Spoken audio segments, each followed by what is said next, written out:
Assalamualaikum warahmatullahi wabarakatuh. Halo semuanya, apa kabar? Semoga semuanya dalam keadaan sehat, murahkan rezekinya dan dilancarkan segala urusannya. Nah, di video kali ini saya akan membahas ada beberapa informasi yang beredar mengenai seperti ini ya, yaitu bunyinya kabar baik untuk para penerima baru bantuan sosial BLTS Kesra yang cairnya melalui PT Pos atau kantor pos.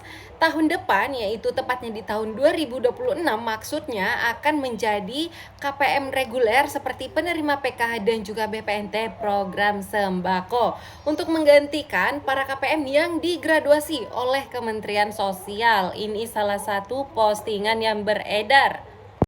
Nah, berikut ini juga ya, salah satunya yaitu penerima BLTS Kesra Rp900.000 via PT Pos atau incarnya melalui PT Pos Indonesia, kedepannya akan dapat PKH dan juga BPNT program sembako. Apakah benar informasi ini demikian atau seperti apa? Nah, di video sebelumnya memang pernah saya spill sedikit ya mengenai ada beberapa, cukup banyak sekali penerima bantuan sosial yang digraduasi khususnya di tahap 4 ini, yaitu terkhusus bagi KPM atau penerima bantuan sosial PKH maupun BPNT yang masa kepesertaannya sudah di atas 5 tahun, digraduasi besar-besaran, ribuan KPM ya, dan itu tersebar di seluruh Indonesia. Nah, pertanyaannya apakah benar untuk KPM atau penerima BLTS Cash Rangernya melalui PT Pos Indonesia yang saat ini sedang berjalan untuk proses pencairannya, kedepannya akan menggantikan KPM lama yang digraduasi oleh Kementerian Sosial sebagai peserta PKH maupun BPNT program sembako. Pastikan tonton video ini sampai selesai ya, disimak baik-baik apa yang saya sampaikan di sini.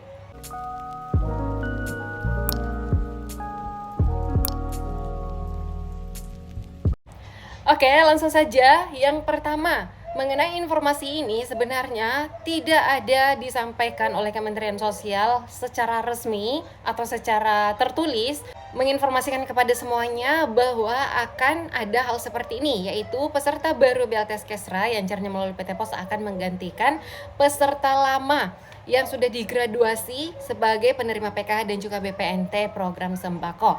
Akan tetapi, jika kita melihat dari polanya, karena untuk PKH ini ada kuotanya yaitu sebanyak 10 juta KPM, dan untuk BPNT program sembako yaitu sebanyak 18,3 juta KPM, ada kuotanya.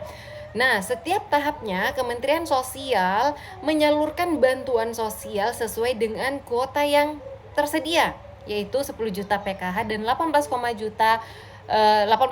juta penerima BPNT program sembako yang aktif.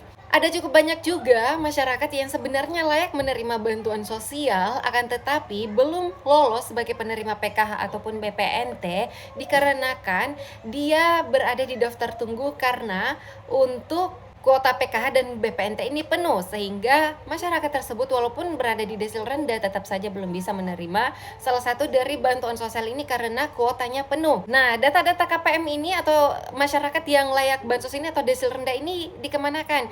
Dia tetap berada di dalam DTSEN, hanya saja berada di posisi daftar tunggu. Nanti ketika ada kuota yang kosong dari PKH atau BPNT, maka masuklah nama-nama masyarakat ini yang berada di desil rendah atau layak menerima bantuan sosial untuk memenuhi kuota PKH misalnya atau kuota BPNT. Nah, akan tetapi ada satu hal di sini yang menjadi pembeda antara penerima PKH dan juga BPNT. Pembedanya yaitu adalah kalau penerima BPNT selagi masyarakat tersebut dinyatakan layak bansos, yaitu berada di rentan desil 1, 2, 3, 4 dan 5, itu bisa masuk sebagai penerima BPNT program sembako. Akan tetapi untuk PKH ini wajib ada komponennya terlebih dahulu, seperti komponen kesehatan, pendidikan, atau kesejahteraan sosial.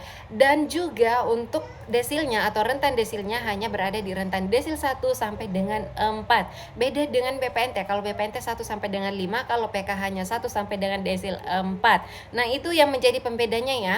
Jadi kesimpulannya adalah mengenai pernyataan seperti ini yang dibawa ini tadi, apakah kedepannya khususnya di tahun 2026 mendatang penerima BLTS Kesra yang saat ini cair melalui PT Pos Indonesia akan menjadi peserta PKH dan juga BPNT atau bantuan sosial reguler yang cairnya berkelanjutan, beda dengan BLTS Kesra. Nah, untuk jawabannya adalah bisa jadi iya, bisa jadi tidak, tergantung kuota yang tersedia dan tergantung kelayakan orang tersebut. Karena mengingat saat ini ada cukup banyak sekali komentar yang masuk, entah itu komentar hanya karena dipicu kecemburuan sosial atau memang benar adanya. Banyak sekali komentar yang masuk, katanya yang menerima BLTS Kesra di wilayah tempat tinggalnya itu adalah orang yang cukup mampu secara sosial ekonomi. Padahal mereka yang menerima BLTS Cash Ranger-nya melalui PT Pos itu sudah melalui tahapan verifikasi ulang oleh petugas SIKNJ setempat. Baik itu pendamping PKH yang diberikan wewenang untuk melakukan verifikasi calon penerima BLTS Cash Ranger yang cairnya melalui PT Pos Indonesia atau operator SIKNJ yang ada di desa atau kelurahan setempat. Ada cukup panjang jangka waktu yang diberikan kemarinnya, kurang lebih 3 minggu jangka waktunya diberikan kepada petugas ini untuk melakukan verifikasi ulang. Walaupun datanya itu sudah terpilah otomatis oleh sistem sebagai calon penerima BLTS Kesra, tapi tetap saja melalui tahapan verifikasi manual oleh petugas SIKNJ setempat. Nah, tapi kenyataannya masih banyak masyarakat yang berkomentar bahwa katanya orang di wilayahnya itu yang terima BLTS Kesra adalah orang-orang yang mampu ekonominya.